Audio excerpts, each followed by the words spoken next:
Bonjour et bienvenue à l'émission Vie de foi.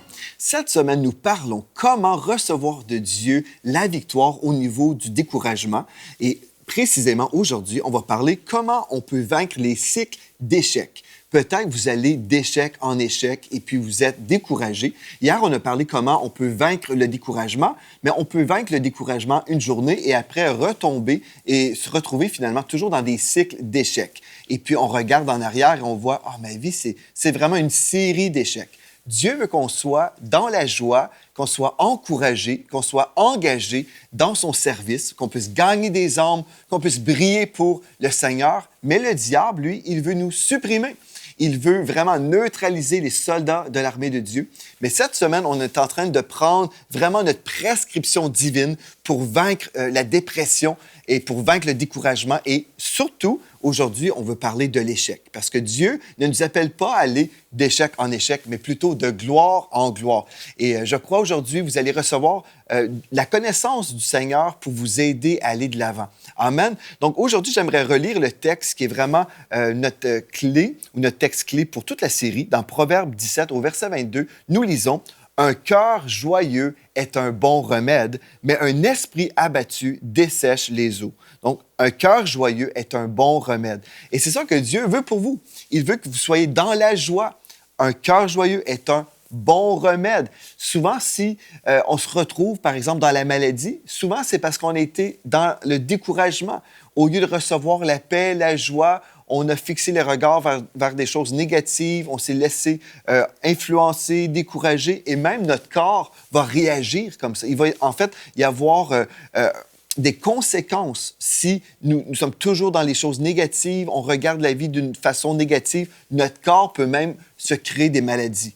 Mais la Bible me dit, un cœur joyeux est un bon remède. Donc, Dieu veut que je sois dans la joie parce qu'un esprit abattu dessèche les eaux. Oui, un esprit abattu dessèche les eaux. Mais aujourd'hui, non seulement on va être dans la joie, mais aussi on va identifier les choses qui viennent nous amener dans un cycle de découragement et d'échec. Donc, premièrement, si on veut parler des échecs, on peut comprendre les facteurs principaux qu'on peut retrouver là, dans le corps de Christ, les facteurs principaux qui mènent à l'échec. Êtes-vous prêts? Parce qu'aujourd'hui, vous dites, oui, j'aimerais ça être toujours dans la joie, je veux briser ces cycles-là, mais quels sont les facteurs finalement? Parce qu'hier, on a parlé du découragement. Oui, j'ai reçu une portion, j'ai reçu quelque chose de la part de Dieu hier, mais là, je veux aller de l'avant dans ma vie. Quels sont les facteurs qui reviennent constamment et qui m'emmènent dans des cycles d'échecs comme ça? Bien, une des choses que je pourrais dire que j'ai retrouvées souvent dans le corps de Christ, c'est la foi intellectuelle et l'inconstance. Donc, nous allons à l'Église, nous avons une relation avec le Seigneur à un certain niveau, nous sommes engagés peut-être dans les voies de Dieu à un certain niveau, mais notre vie chrétienne est vraiment plutôt intellectuelle. On n'a pas tellement cette relation intime avec le Seigneur, nous sommes plutôt engagés dans une routine chrétienne. Et peut-être on aime étudier la théologie. En fait, il y a même des gens qui connaissent très, très bien la parole de Dieu. Ils vont connaître des sujets, ils vont pouvoir même argumenter, défendre leurs points. Ils sont même amoureux de la théologie. Mais souvent, ces mêmes personnes n'ont pas une relation intime avec le Seigneur. Et Dieu veut changer tout ça. Donc, une des raisons ou un facteur principal, là, en fait, c'est vraiment la foi intellectuelle et ensuite l'inconstance. Je vous invite à venir avec moi dans Marc chapitre 4, au verset 24, et je vais vous lire à partir de la version Bible des peuples. Il leur dit encore, « Que faites-vous de ce que vous entendez?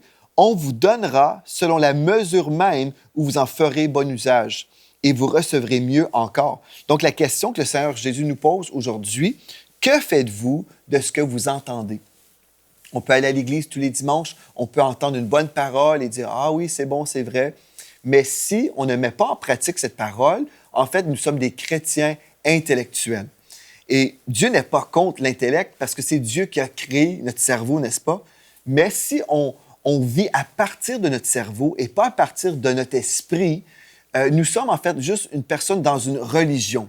Nous pouvons être sauvés, mais nous limitons Dieu énormément dans notre vie chrétienne.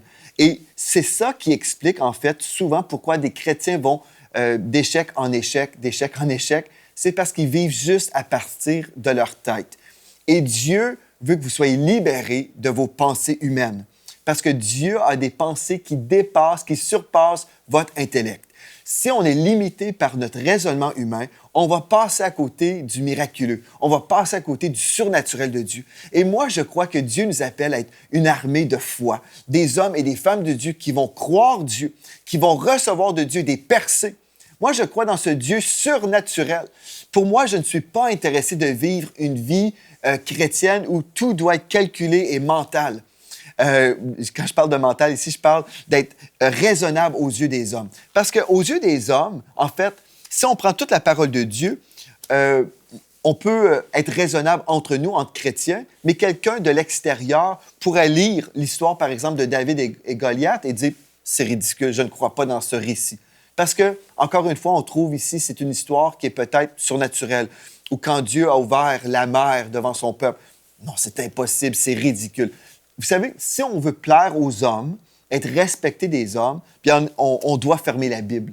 On doit même cesser de parler de la parole de Dieu, parce que cette parole, oui, on peut la comprendre, nous, les chrétiens, d'une façon intellectuelle, mais les gens de l'extérieur vont se moquer de nous. Ils vont ridiculiser la foi chrétienne de toute façon. Donc, les facteurs principaux qui mènent à l'échec, moi, j'aimerais vous dire, c'est la foi intellectuelle. Et ceci ne veut pas dire, je veux vous rappeler, ceci ne veut pas dire qu'on ne doit pas comprendre la parole de Dieu avec notre tête. Mais Jésus a dit, vous connaîtrez la vérité et la vérité vous affranchira. Et c'est la vérité qu'on comprend spirituellement. Je dois premièrement comprendre la vérité de la parole de Dieu d'une façon spirituelle pour marcher dans la révélation. Si je ne marche pas dans la révélation de Dieu, je marche avec ma tête, avec mon intellect, bien, je vais aller d'échec en échec parce que mes calculs vont se tromper. Je vais faire des erreurs dans mes calculs. Et notre Dieu est au-delà de nos calculs. Dieu est au-delà de tout ce qu'on peut s'imaginer. Dieu n'est pas un être humain comme nous. Il est tellement grand et tellement merveilleux. Et moi, ce que j'aime, c'est faire confiance au Saint-Esprit. Je me souviens, il y a plusieurs années, lorsque j'étais dans un ministère en Alberta, il y avait le président de l'antenne de télévision qui était sur le plateau lors d'un téléthon et le Saint-Esprit lui a dit « Tu dois arrêter le téléthon maintenant ». Et cela ne faisait aucun sens parce qu'il y avait un déficit de 120 000 $ à ce moment-là. Et puis, le Saint-Esprit lui a dit « C'est le temps, maintenant, tu vas arrêter le téléthon parce que je me suis chargé du déficit. » Et puis, le vice-président des Finances est venu le voir sur le plateau de la télé, lui disant « Mais qu'est-ce que tu fais? Qu'est-ce que tu fais là? On a vraiment besoin de 120 000 $. Nous devons payer les employés lundi matin. » Cela ne faisait aucun sens humainement, selon les calculs, mais le président de l'antenne de télévision avait reçu de Dieu une parole. Et cette parole faisait du sens. Savez-vous pourquoi? Parce que le lundi suivant, on avait reçu là-bas à l'antenne de télévision une enveloppe. Et puis, dans cette enveloppe, il y avait un chèque qui avait été préparé plusieurs jours à l'avance. Et ce chèque-là était pour 120 000 $. Dieu avait parlé. Et quand Dieu parle, nous pouvons relâcher notre foi. Et c'est ça qui fait du sens. Quand Dieu parle, notre responsabilité, c'est d'être obéissant. Mais si nous allons d'échec en échec, c'est parce que on écoute plutôt notre raisonnement plutôt que le raisonnement de Dieu. J'aimerais vous dire que la pensée de Christ surpasse votre pensée. Amen. Dans Jacques chapitre 1, verset 22, il est écrit « Mettez en pratique la parole et ne vous bornez pas à l'écouter, en vous trompant vous-même par de faux raisonnements.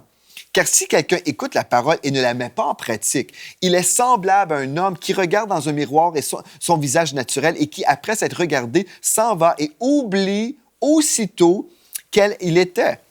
Mais celui qui aura plongé les regards dans la loi parfaite, la loi de la liberté, et qui aura persévéré, n'étant pas un auditeur oublieux, mais se mettant à l'œuvre, celui-là sera heureux dans son activité. Il sera heureux parce qu'il met en pratique la parole de Dieu, il n'a pas oublié et il persévère dans les voies de Dieu. Si vous voulez vivre de victoire en victoire, vous ne voulez plus vivre dans le découragement, marchez selon la direction du Saint-Esprit. Appliquez la parole de Dieu et persévérez. Plusieurs chrétiens ne vivent pas de victoire en victoire parce qu'ils commencent, ils écoutent peut-être, ils vont mettre en pratique un certain niveau, mais ils vont arrêter. Et vous savez, c'est comme dans le naturel, si on veut maigrir, On peut commencer à supprimer des desserts pendant un temps et dire, OK, je vais arrêter de manger du dessert. Mais si je ne persévère pas comme ça dans les bonnes voies, bien finalement, je vais me retrouver à engraisser et puis tout va changer, n'est-ce pas? Dans le naturel, c'est comme ça. Spirituellement, c'est la même chose. On ne peut pas juste commencer avec Dieu et faire certaines choses pendant un temps et arrêter et finalement s'attendre de vivre de victoire en victoire. Nous devons persévérer pour ne pas vivre dans le découragement. Nous devons être engagés dans les voies de Dieu, dire « Oui, Seigneur, je vais marcher dans l'obéissance et je vais vraiment croire que je vais aller de gloire en gloire. » Amen. Donc, la foi intellectuelle et l'inconstance, c'est une des raisons pourquoi plusieurs chrétiens sont dans l'échec et dans le découragement. Mais gloire à Dieu, aujourd'hui, on prend une bonne décision. Amen. Deuxième chose, les mauvaises pensées et les mauvaises confessions. On a souvent entendu parler de la bonne confession, la confession positive, et plusieurs ont limité ce qu'on a dit à une doctrine. Mais en fait, ce n'est pas juste une doctrine. Une doctrine, c'est un enseignement. Mais en fait, c'est une façon qu'on devrait vivre. OK, dans Proverbe 23, verset 7, la Bible nous dit « Car il est, en parlant de l'homme, il est comme les pensées de son âme. » C'est une chose qu'on a souvent enseignée ici à Vie de foi, puis je veux le réenseigner. C'est tellement important. L'homme est comme les pensées de son âme. Donc, ce n'est pas les pensées que j'ai une journée, mais c'est les pensées de mon âme tous les jours. La façon que je vais penser, c'est la façon que je vais vivre. Si je pense que je suis dans la victoire, je vais marcher dans la victoire. Si je pense que mon Dieu est capable d'agir pour moi, que mon Dieu est la source de toute provision, je vais recevoir de Dieu. Si je crois que mon Dieu est ma source de guérison et ma source de santé, je vais recevoir de Dieu. L'homme est comme les pensées de son âme. Je vais penser comme mon Dieu et je vais vivre comme mon Dieu. Amen. Mais si je suis charnel et je vis selon mes pensées humaines qui n'ont pas été renouvelées par la pensée de Christ, je vais vivre d'échec en échec. C'est vraiment la réalité. Donc, les mauvaises pensées et aussi les mauvaises confessions. Parce que dans Proverbe 18, verset 21, la Bible nous dit que la mort et la vie sont au pouvoir de la langue. Quiconque l'aime en mangera les fruits. Si je déclare toujours le contraire de ce que la parole de Dieu dit, finalement, je vais vivre toujours l'échec. Échec, échec, échec. Mais je commence à déclarer plutôt ce que la parole de Dieu dit sur moi. Puis je veux répéter ceci, c'est vraiment une façon de vivre. Ce n'est pas, OK, je vais l'essayer pendant 2 jours, 3 jours, 1 semaine, 1 mois. Non, c'est vraiment une décision. Je dois prendre une décision. Je dois uniquement parler la vie, déclarer la vie sur moi-même, sur mes finances, sur mes enfants. Et dans Jacques 3, verset 5, la Bible nous dit, « La langue, c'est un petit organe, mais elle se vante de grandes choses. Ne suffit-il pas d'un petit feu pour incendier une vaste forêt? » Vous dites, est-ce que c'est vraiment important? Est-ce que c'est vraiment important de parler d'une certaine façon? J'ai entendu un frère dire une fois, vraiment, la confession, ce n'est pas vraiment important parce que Dieu voit notre cœur. C'est faux, ça. Dieu voit notre cœur, ça, c'est vrai. Mais Dieu a dit dans sa parole, la mort et la vie sont au pouvoir de la langue. Donc, la Bible me dit, un petit feu, ne suffit-il pas d'un petit feu pour incendier une vaste forêt? Vous prenez juste une petite allumette et puis vous pouvez faire un grand feu avec cette allumette. Votre petite langue peut amener une grande destruction dans votre vie. Vous pouvez déclarer la mort, vous pouvez vous maudire, vous pouvez déclarer la défaite. Je ne sais pas, vous êtes dans un sport et puis vous dites « je suis tellement mauvais, je ne réussirai pas ». Bien, votre pensée, là, vos oreilles viennent d'enregistrer le message et puis vous allez penser la défaite et vous allez vivre dans l'échec. C'est ça. En fait, plusieurs chrétiens se maudissent, parlent d'une façon négative. Parfois, on a été accusé. Moi, j'ai été accusé. Bien, c'est du nouvel âge, c'est la pensée positive. Ce n'est pas juste la pensée positive. Vous pouvez penser positivement que vous êtes un éléphant et vous ne serez jamais un éléphant. Ici, on parle d'être positif selon la parole de Dieu. En fait, c'est de s'accorder avec ce que Dieu dit. Dieu a dit une chose, je vais croire ce que Dieu dit. Amen. Et c'est ça que Dieu vous appelle à faire. Croyez ce que Dieu dit sur vous et accordez-vous dans vos paroles. Amen. Allez de victoire en victoire. Et je dois persévérer et être constant dans mes décrets et dans mes déclarations. Dans Proverbe 4, verset 23, ce texte-là est super merveilleux, surtout dans la version français courant, où nous lisons « Avant tout, prends garde à ce que tu penses au fond de toi-même. Prends garde à ce que tu penses au fond de toi-même, car ta vie en dépend. Ta vie en dépend. Ne laisse pas ta langue être fausse, ni tes lèvres prononcer des paroles trompeuses. » Je l'aime dans cette version-là. Avant tout, là, écoute bien, frères et sœurs. Prends garde à ce que tu penses. Pourquoi? La Bible nous dit, l'homme est comme les pensées de son âme.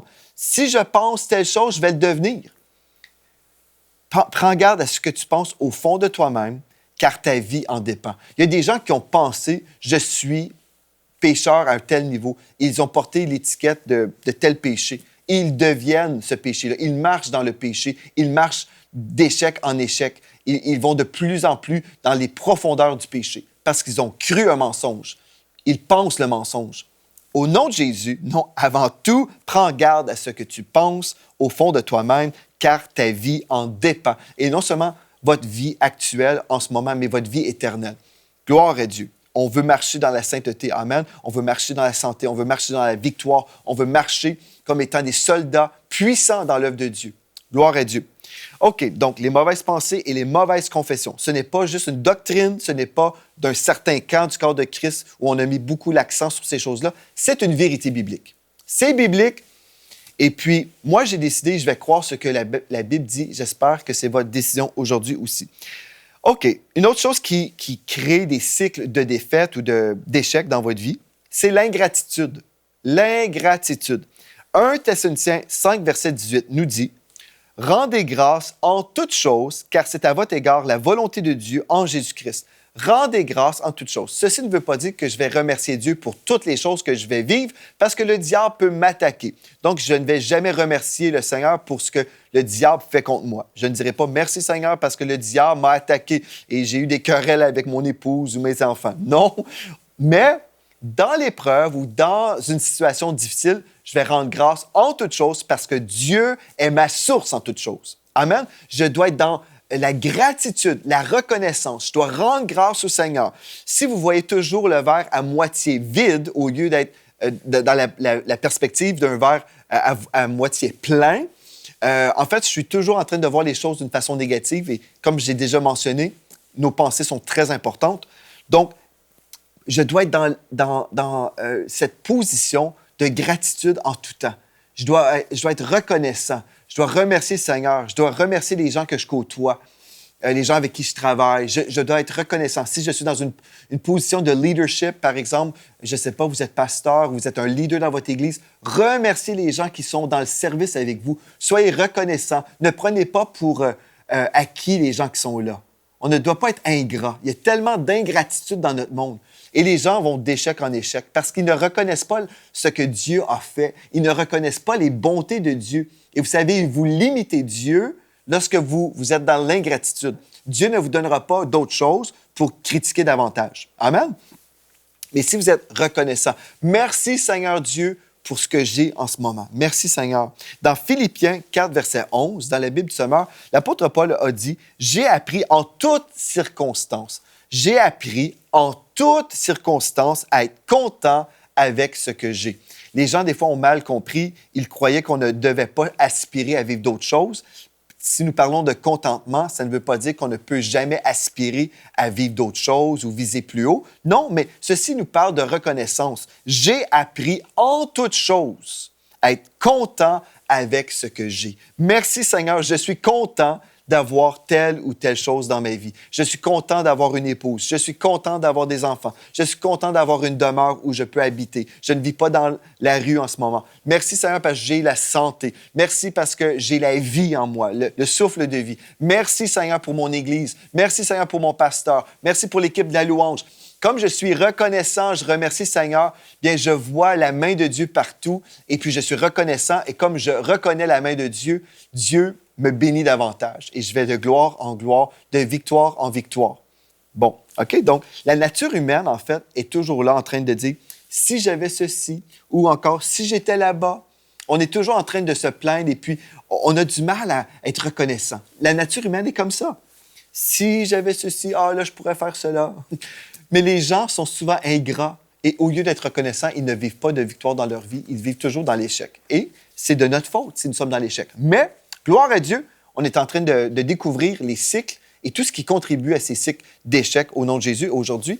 Et on va quitter le monde de l'insatisfaction et on va être reconnaissant, gloire à Dieu, pour briser ces cycles-là. OK, là, on va parler de la critique, en fait, qui est souvent reliée à à l'ingratitude et l'insatisfaction. Donc, la critique, qui est en fait une distraction totale. Dans Jacques 4, verset 11, la Bible dit « Frères, ne vous critiquez pas les uns les autres. Celui qui critique son frère ou qui se fait son juge critique la loi et la juge. » Donc, on se prend pour Dieu, finalement. On se prend pour Dieu, on critique les gens. Et puis, la critique, vraiment, c'est vraiment une porte pour vivre de l'échec. Vous êtes en train de critiquer votre frère, votre sœur. C'est une distraction totale. Au lieu de vous concentrer sur les choses positives et aller de l'avant, vous êtes distrait. Vous êtes en train de regarder où vous n'avez pas besoin de regarder. Dieu nous appelle à regarder nous-mêmes et voir comment Dieu peut nous transformer plutôt que de regarder à droite et à gauche et examiner la vie de tout le monde et puis de juger, critiquer. Non. Les gens qui critiquent tournent en rond. Les gens qui critiquent, j'aimerais le redire, les gens qui critiquent leurs prochains, leurs frères, leurs sœurs, ils tournent en rond, ils ne progressent pas parce qu'ils sont distraits. Ils ne vont pas de l'avant, donc ils vont d'un échec à un autre. OK. Une autre chose. Remarquez aussi, la critique est souvent reliée à l'orgueil.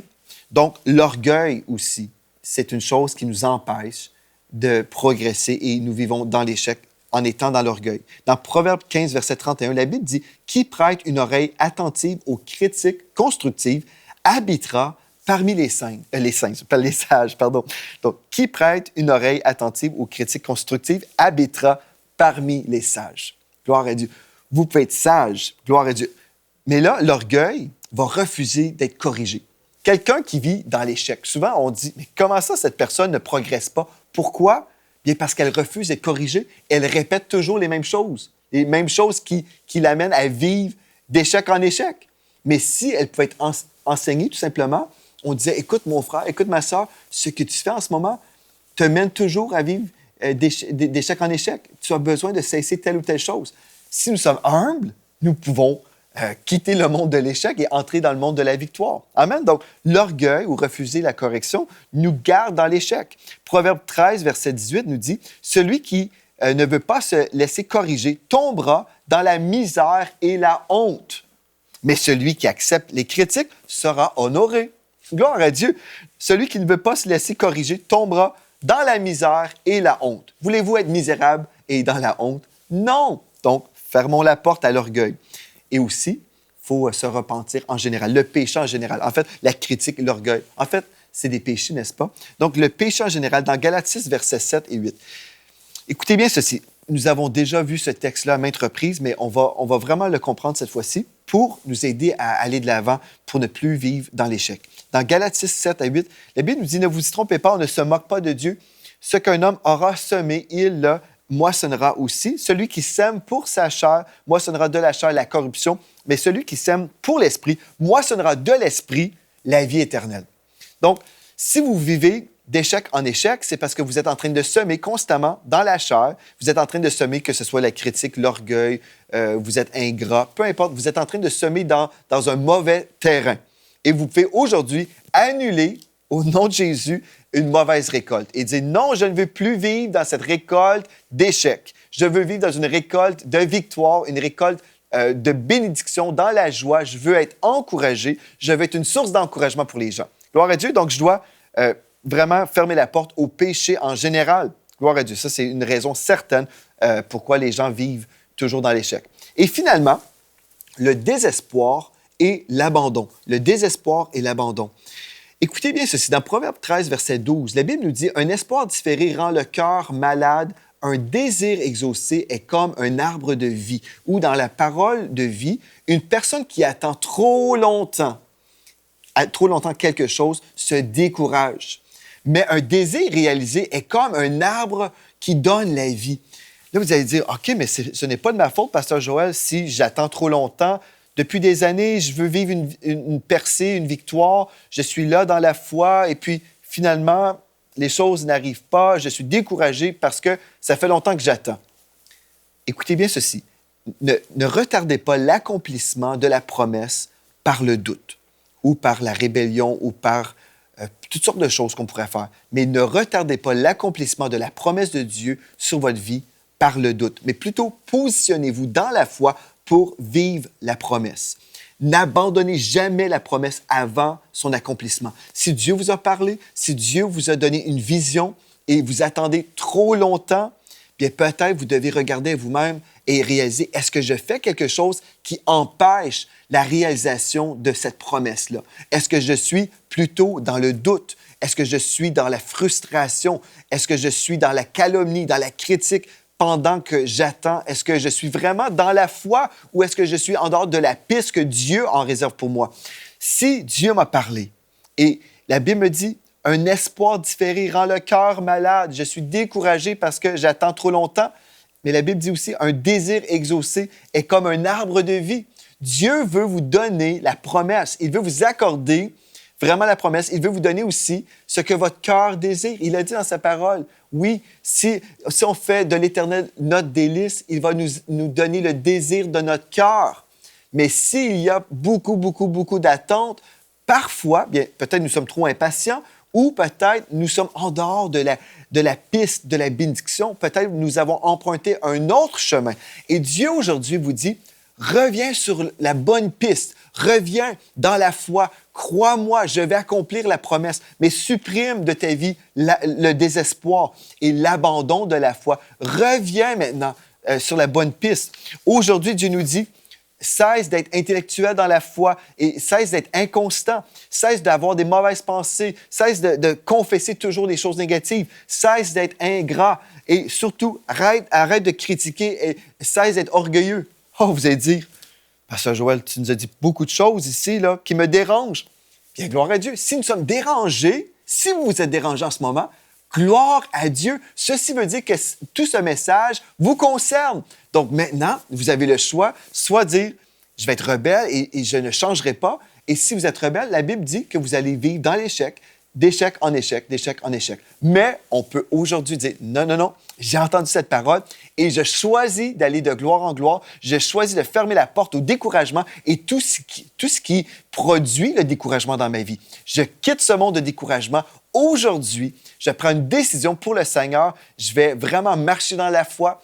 Je vais marcher dans la joie au nom de Jésus et c'est tellement merveilleux parce que nous avons l'opportunité aujourd'hui d'être un soldat dans l'armée de Dieu, un soldat revêtu de joie, revêtu de puissance, gloire à Dieu, et on peut faire une différence dans notre monde, on peut briller parce que Jésus nous a appelés, vraiment, il a dit, vous êtes la lumière du monde. Pas une lumière qui décourage tout le monde, mais une lumière qui vient éclairer le monde dans la joie et dans la bénédiction. Gloire à Dieu, merci d'avoir été là et d'ici à demain, soyez richement bénis.